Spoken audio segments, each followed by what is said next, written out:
Good morning, students. Now we will continue the embryo topics, and the next topic will be the blastocyst and the implantation. This was what we discussed in the previous lecture. There you see an 8-cell stage before the compaction. You see the round blastomeres. You see on the surface the zona pellucida. Here you see at some sperm cells which are stuck in the zona pellucida. Of course, the fertilization happened already a few days before, because you see here the dividing cells. The next phase will be that the compaction happens and the cells start their further mitotic divisions, forming the morula. Right? So we are here forming the morula on the 4th day, and on the 4th, 5th day, the cell will arrive into the uterine cavity, forms the blastocyst, and the implantation will start. In this lecture, we will follow these processes. So we will talk about the implantation and about the happenings in the 2nd week during the implantation. That will be the formation of the bilaminate germ disc and the completion of the implantation. This is also a reminder. So here you see an 8-cell stage yet with cumulus oophorus cells around. It's also an 8-cell stage. It's after the compaction, later after the compaction. So this is a late morula stage. There you see a blastocyst, trophoblast cells, embryoblasts, blastocyst cavity, zona pellucida, and this is here the hatching, which is essential for the implantation. If you look at this previous picture, then you see that the hatching must happen already in the uterine cavity. So normally it happens on the 5th or 6th day, and at this time point, normally the fertilized egg cell, this blastocyst, is already in the uterine cavity. But wherever it is, it will start the hatching and the implantation. Again, I tell you, normally it should be in the uterine cavity.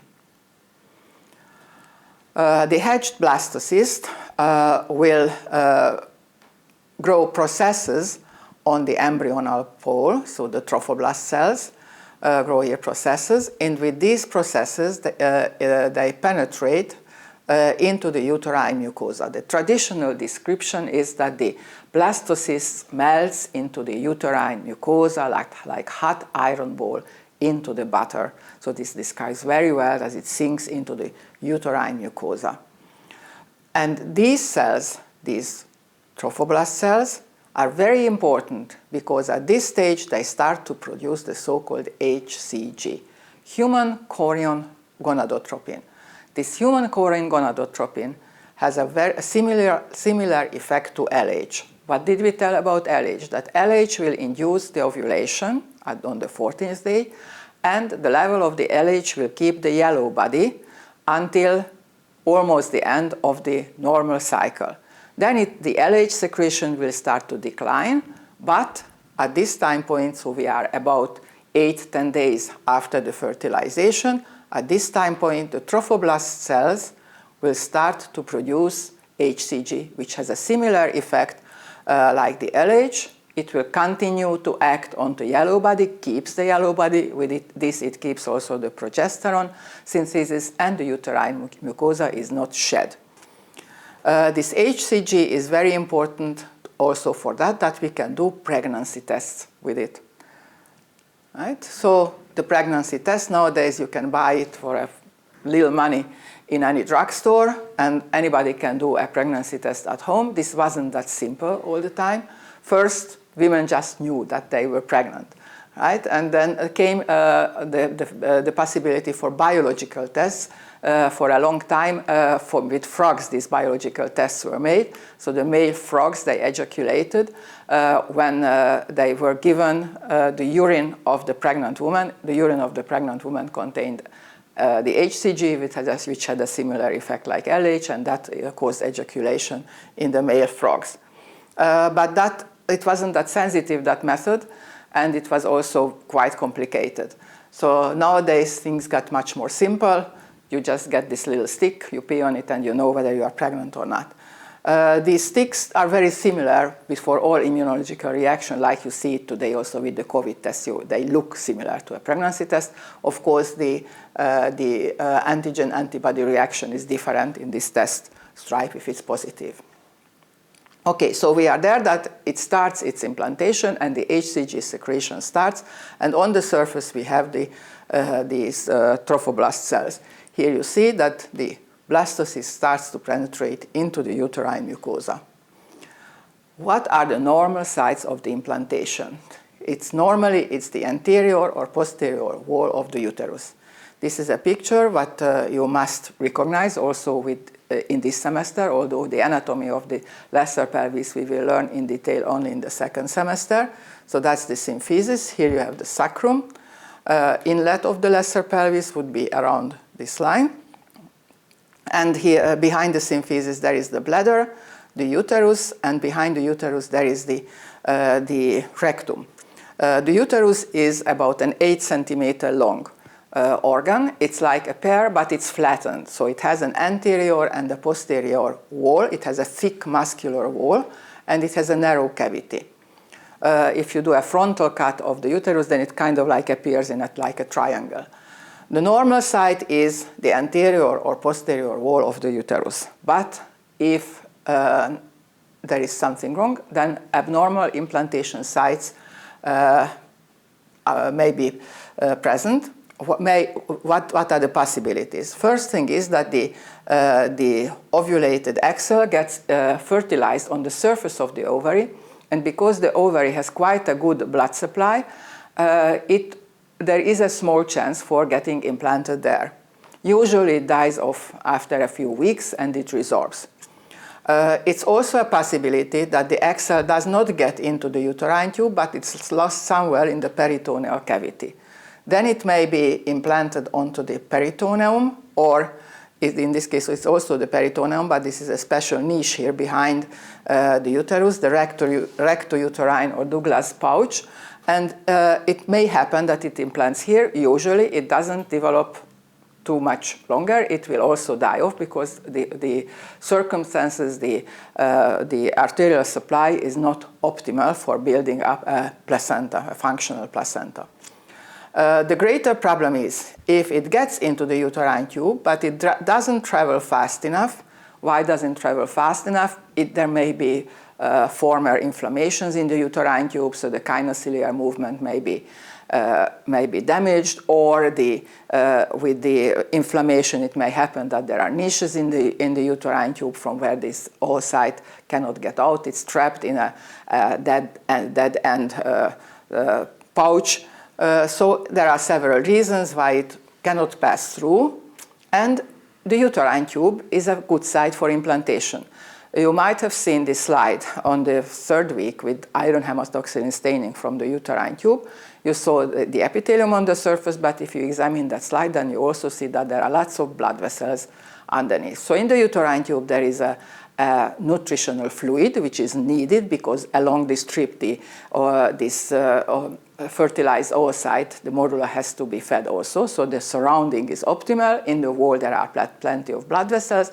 So it may start its implantation there, and it may also grow, but typically only until the end of the second month. At the end of the second month, this extrauterine pregnancy or fallopian tube pregnancy is typically ruptured, and it may cause a big bleeding, life-threatening bleeding for the mother. So it's very important that this first ultrasound examination that happens before this possibility, and then the doctors, they don't look for the embryo, they look for the implantation site. They must see this implantation site inside the uterus, and if they don't see it in the uterus, they must look after it, that where is it implanted if the pregnancy test is positive.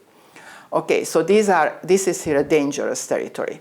And once it got into the uterus, there is also yet one territory which is not quite optimal, that if the placenta forms over the outlet of the uterus, so on the inner end of the cervix, because then the placenta forms here, it's called then placenta previa, placenta in the way. It will not allow the normal birth.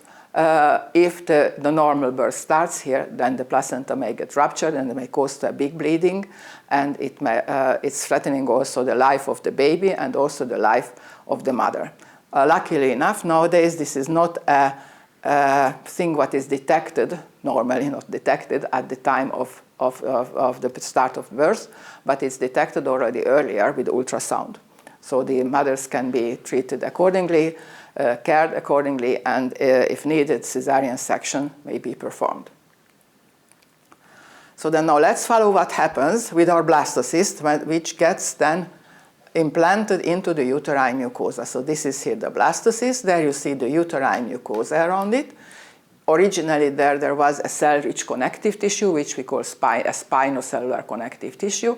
The cells, they swell on and they form the so-called decidua cells. The decidua cells are quite large, pale cells because they contain like a lot of glycogen, so it's a nutrient-rich surrounding. And also the glands of the uterine mucosa are very tortuous in this period, and they produce nutrient-rich fluid. Within the blastocyst, on the external surface, you see the cytotrophoblasts, and you see another group of cells which we call syncytiotrophoblasts. So that means that the trophoblast cells, they differentiated into two directions, to cytotrophoblasts and syncytiotrophoblasts. The syncytiotrophoblasts, it's a big cell mass. There are no cell borders, so it's a big mass of cytoplasm with lots of nuclei. It's fed, this big mass is fed by divisions of the cytotrophoblast cells. And on the next picture, we will follow the happenings in the embryoblast cells. Yeah, first I tell you that the implantation happens always so that the blastocyst turns with the embryoblasts in the direction of the uterine mucosa. It's never the opposite way around. It's always in this way. And if we examine that what happens with the embryoblast cells, then we see that the embryoblast cells, they form a layer, which we call at this time point epiblast. Underneath, another cell layer forms, this we call the hypoblast. And the epiblast cells, they will grow around a cavity with the so-called amnioblast cells. And the cavity itself is called the amniotic cavity. So epiblast and hypoblast, these are now the two main layers. This is the bilaminar germ disk. And at this time point, you may not call it yet ectoderm or endoderm. Probably you've heard the term ectoderm, mesoderm, endoderm before. It comes yet, but later. At this time point, we call this epiblast and hypoblast, these two layers.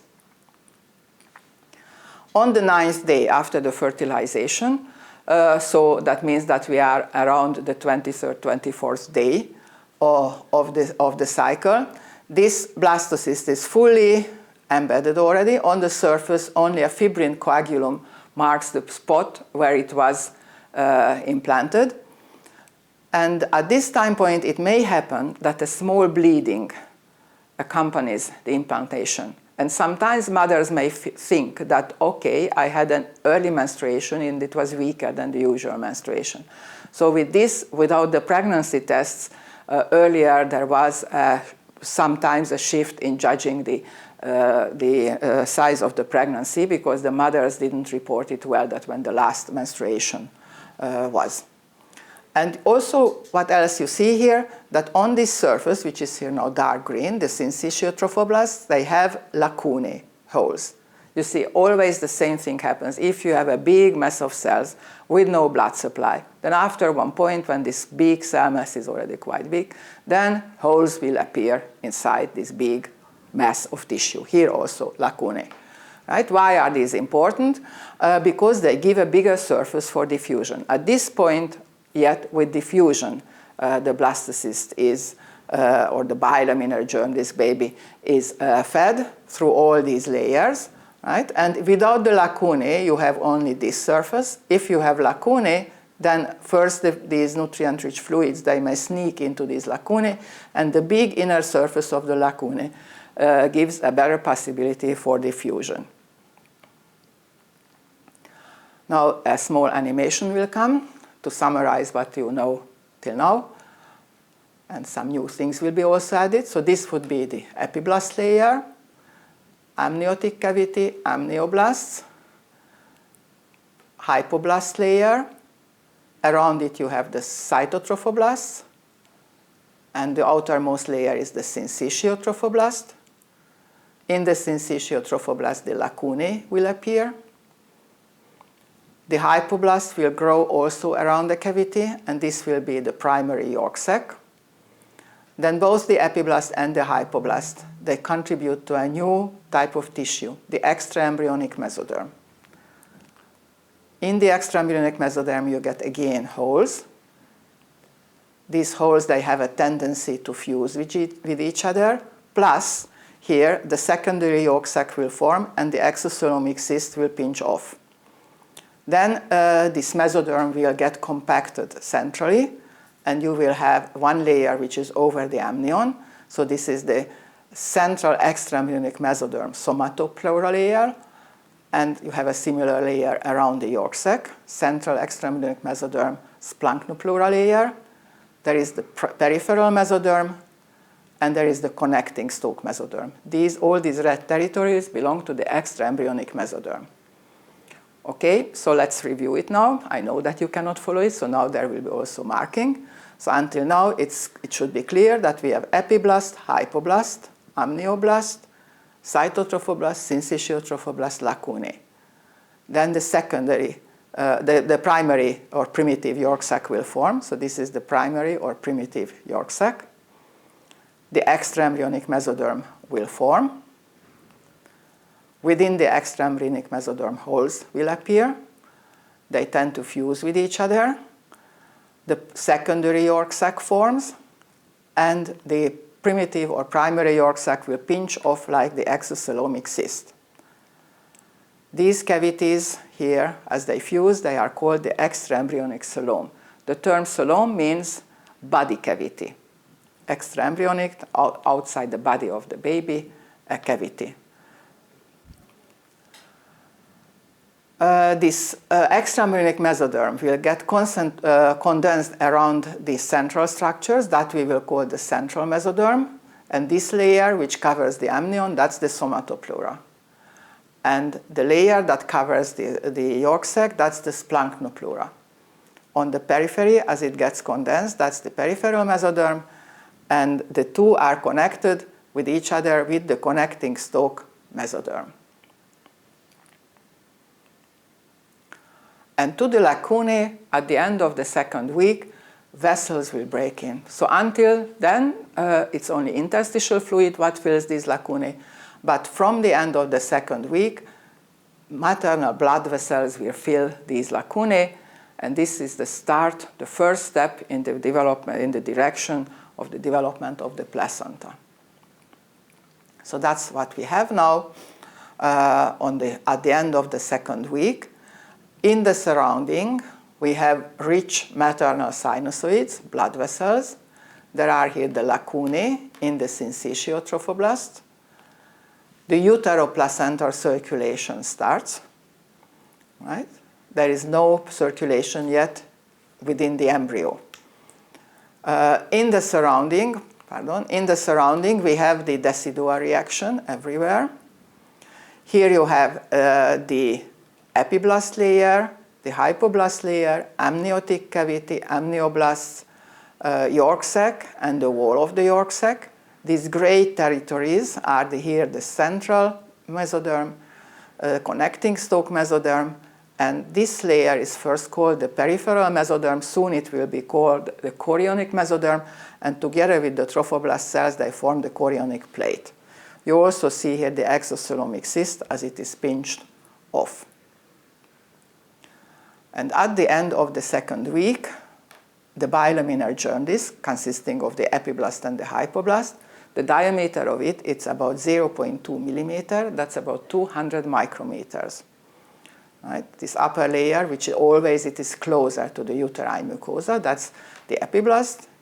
The opposing layer, that's the hypoblast. In this territory, what I mark here, and I may call it anteriorly. Right? So let's say that this is anteriorly. This is the future buccopharyngeal or oropharyngeal membrane. You may use, instead of the word membrane, also plate. So it has variations, the name, buccopharyngeal or oropharyngeal plate or membrane.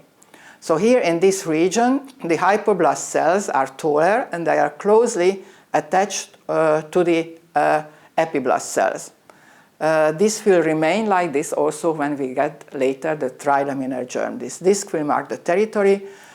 You see it on the name that later the oral cavity will be formed in this territory. From the tail end, the connecting stalk mesoderm goes to the peripheral mesoderm. You see here also the cytotrophoblasts and the syncytiotrophoblasts. So this is the state of the blastocyst at the end of the 2nd week. And now we may summarize these happenings, adding to this former figure what I already showed you. So the morula differentiates first into trophoblasts and embryoblasts. Now we have already cytotrophoblasts and syncytiotrophoblasts from the trophoblasts. We know that these are secreting HCG. We have the embryoblasts, which further differentiate to hypoblast and epiblast. Both of them contribute to the extraembryonic mesoderm. The hypoblast will also form the yolk sac and the allantois. I still don't explain what the allantois is. You have to wait yet. And the epiblast will give the amnion. And from all these structures, only the epiblast cells will contribute to the body of the baby. Everything else will be the fetal membranes and the placenta. And now a little explanation, preview from the following lectures. You will hear yet this sentence many times from me, that our body is a tube. Imagine that I hold a piece of paper, and with this piece of paper, I fold a cube. Right? I could look through it. The front opening, that would be the mouth. The end opening, that will be the anus later. Of course, this tube gets a little bit complicated. But when we will have already the trilaminar germ disc with ectoderm, mesoderm, and endoderm, then the inside of this tube will be everywhere covered with the endoderm. The outer surface is everywhere covered with the ectoderm. In between, the jelly, so to say, that will be the mesoderm. And in the future lectures, we will explain that how the trilaminar germ disc will form, and how then it will form a tube later. It's not just like simple, like if you fold a paper to be a tube. For an initial imagination, that is enough. Later we will explain it in detail. And the concept itself, that our body is a tube, and inside it is lined by endoderm, and outside it is covered by ectoderm. In between we have the mesoderm. That will be always true. And now, thank you for your attention.